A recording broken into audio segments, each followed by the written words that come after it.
Всем хай, сегодня буду фанатом, не сегодня вам все расскажу. Да, я лохматый, не обращайте внимания.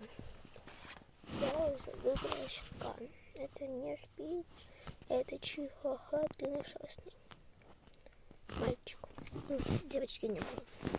Его зовут Миша. Ну, по словам.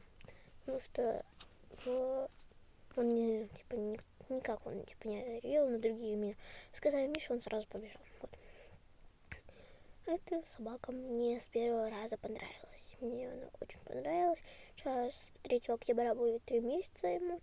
Сейчас у нас 1 октября 2023 год.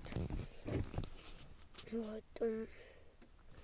Мы хотим его забрать в пятницу. Завтра понедельник. Ну, маме почему-то он не очень понравился. Ну, главное мне. Вот, я все пойду с ним покупать у него. Вот. Я счастлива. Просто сейчас я устала очень. И сейчас у нас 6 часов. Ну, не 6, а 4. Ну вот. Сейчас вам скину фото. Ну и здесь, конечно, в конце видео будет фото. Вот. Так что ладно, всем пока.